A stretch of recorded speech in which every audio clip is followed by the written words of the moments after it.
2026 से नया कानून जो कि भारतीय संसद के द्वारा पारित किया गया है, इसमें जो पुराना कानून था भारतीय दंड संहिता 1860 इंडियन पिनल कोड जिसको इंग्लिश में हम लोग कहते हैं, उसकी जगह पे भारतीय न्याय संहिता 2023 लागू हुआ है।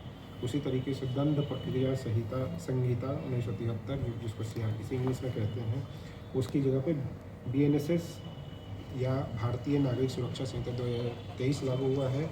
और जो इंडियन एविडेंस एक्ट था, भारतीय साक्ष्य अधिनियम 1872, उसकी जगह पे भारतीय साक्ष्य अधिनियम 2023 लागू हुआ है। जो ये जो नए कानून हैं तीनों आज से 1 जुलाई से पूरी तरीके से इफ़ेक्टिव हो गए हैं पूरे इंडिया में, और हमारे बिहार राज्य में भी पूरी तरीके से इफ़ेक्टिव हो गए हैं। आज से जो भी घटना होगी उसका FIR जो है इन नए कानून के तहत, और जो प्रक्रियाएँ कोर्ट में चलेंगी, ट्रायल चलेगी, इन नए कानून के तहत ही चलेगी। जो ये नया कानून है इसमें विशेषता यह है कि ये दंड की जगह पे न्याय पर विशेष फोकस किया गया है इसमें।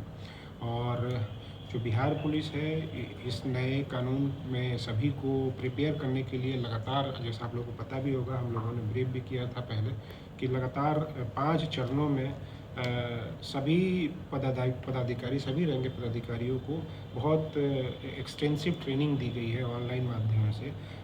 पूरे बिहार राज्य में 25,000 से ज़्यादा लोगों की ट्रेनिंग, 25,000 ज़्यादा ऑफिसर्स की ट्रेनिंग प्रदान की गई है। उसी तरीके से मधुबनी में भी लगभग 625 से ज़्यादा जो हमारे ऑफिसर्स थे, सभी रैंक के, चाहे PTC हो, चाहे SI हो, ASI हो, सभी रैंक के पदाधिकारियों की ट्रेनिंग दी गई है। 3-3 दिन की ट्रेनिंग दी गई है। इसमें नए कानून में क्या क्या नए प्रावधान हैं, कैसे प्रोसीजर करना है, उसके बारे में ट्रेनिंग दी गई है। उसके अलावा जो साइबर क्राइम है, फॉरेंसिक को कैसे यूज करना है, फिंगरप्रिंट को सीन ऑफ क्राइम से कैसे उठाना है, फोटोग्राफी सीन ऑफ क्राइम की कैसे करनी है, ये सारी चीज़ों की ट्रेनिंग दी गई है। और ये ट्रेनिंग जो है हम लोग लगातार इसको और भी एक कैप्सूल की तरह से, मॉड्यूल की तरह बना करके हम लोग लगातार देते रहेंगे। सभी को हम लोगों ने मटेरियल भी उपलब्ध कराए हैं, जिससे कि उनको, हमारे अनुसंधानक जो है, उनको पढ़ करके और इन सब चीज़ों को, नए कानून को समझने में आसानी हो सके।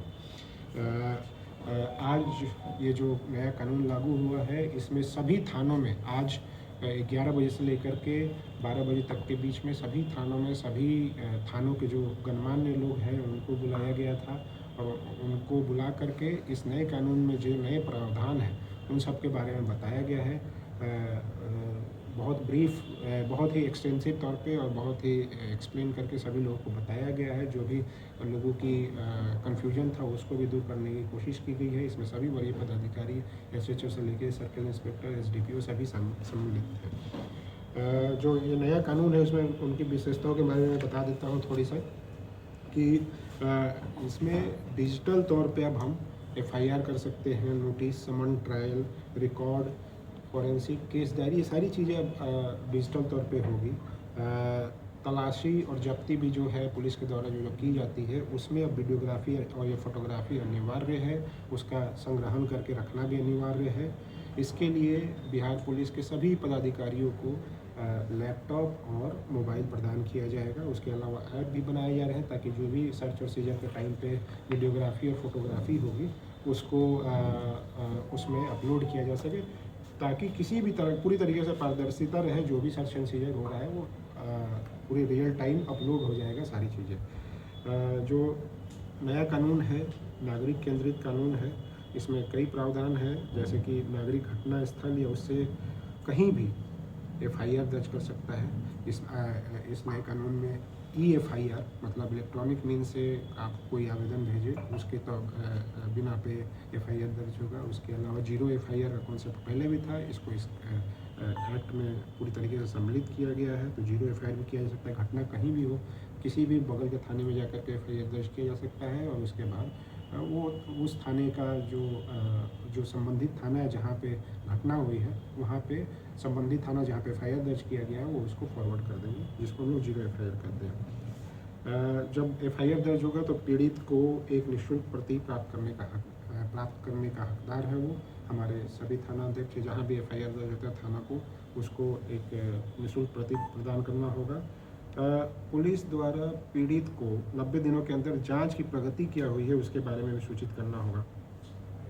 महिला जो के खिलाफ जो अपराध है उसके अंदर में 24 घंटे के अंदर में पीड़िता की सहमति से उसकी मेडिकल जांच कराई जाएगी और साथ ही 7 दिनों के अंदर जो चिकित्सक हैं उनको मेडिकल रिपोर्ट देना होगा।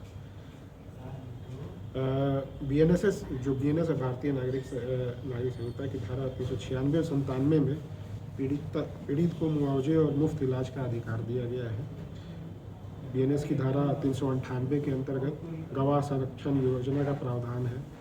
केस वापसी जब होती है, न्यायालय में जब ट्रायल चलता है उसमें केस वापसी की जाती है, तो उसमें न्यायालय को पहले पीड़ित की बात को सुनना पड़ेगा। पीड़ितों को अधिकार दिया गया है कि कोई भी केस क्लोज करने से पहले न्यायालय को पीड़ित को सुनना पड़ेगा, उसकी बातों पे ध्यान देकर के उसके बाद ही कोई ऑर्डर करना होगा। कोर्ट में भी आवेदन करने पर पीड़ित को ऑर्डर की निःशुल्क कॉपी प्राप्त करानी होगी और जो कानूनी जांच है, पूछताछ है, मुकदमे की कार्रवाई को इलेक्ट्रॉनिक रूप से आयोजित करने का भी प्रावधान है। जैसा मैंने बताया कि न्याय इसमें जो नई कानून है उसमें टेक्नोलॉजी पे जोर दिया गया है। सभी चरणों का डिजिटल रूपांतरण किया गया, जिसमें ई-समन, ई-नोटिस, इलेक्ट्रॉनिक दस्तावेज प्रस्तुत करना होगा और ई-ट्रायल भी शामिल होगा। ई-ट्रायल मतलब कि कोई भी जो गवाह है, साक्ष्य है, वो कहीं से भी इलेक्ट्रॉनिक माध्यम से, VC के माध्यम से अपने साक्ष्य दे सकता है कोर्ट में और वो एक्सेप्टेबल होगा। बहुत सारी और भी चीज़ें हैं। उसके अलावा जैसा मैंने बताया, तलाशी और जब्ती की वीडियोग्राफी एकदम अनिवार्य की गई है। पुलिस कहीं भी तलाशी और जब्ती करने के लिए जाती है तो इसको वीडियोग्राफी की जाएगी। अब जो कुछ नए अपराध भी परिभाषित किए गए हैं इस कानून में, जिसमें कि स्नैचिंग एक गंभीर और नॉन बेलेबल अपराध की श्रेणी में रखा गया है। पहले स्नैचिंग में सज़ा कम थी, लेकिन अब ये जो है गैर जमानती धारा है। भारत की एकता, अखंडता, संप्रभुता, सुरक्षा एवं आर्थिक सुरक्षा के लिए खतरा पैदा करने या किसी समूह के आतंक फैलाने के लिए किए गए कृत्यों को आतंकवादी गतिविधि मानी जाएगी। राजद्रोह की जगह पर देशद्रोह शब्द इस्तेमाल किया गया है, जिसमें भारत की एकता और अखंडता के खतरे में डालने वाली आपराधिक गतिविधि शामिल है। मॉब लिंचिंग में अब दोषियों पे मृत्युदंड की सज़ा मिलेगी। जो दोषी है, पहले मॉब लिंचिंग ये डिफाइन नहीं था पुराने कानून में।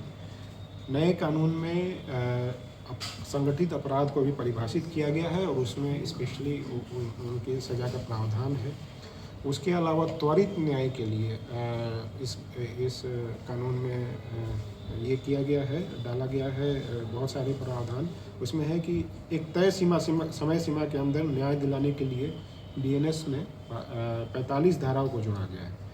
किसी भी मामले पर सुनवाई शुरू होने के 60 दिनों के अंदर में, जब कोर्ट में सुनवाई स्टार्ट होती है तो 60 दिनों के अंदर में आरोप तय किया जाना अनिवार्य किया गया है।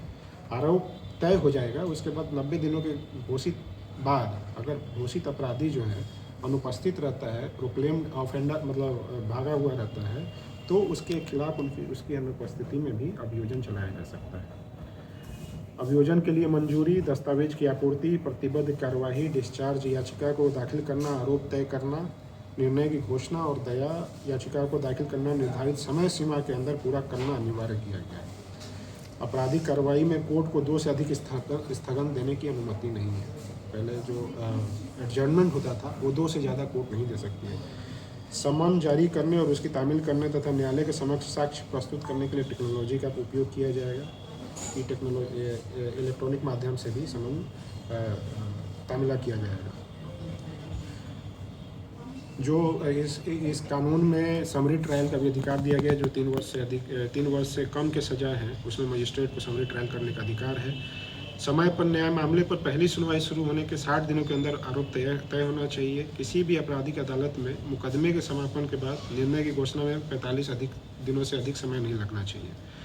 हर राज्य में एक अभियोजन निदेशालय स्थापित होगा, जिसके अंतर्गत प्रत्येक जिले में भी जिला अभियोजन निदेशालय स्थापित होगा।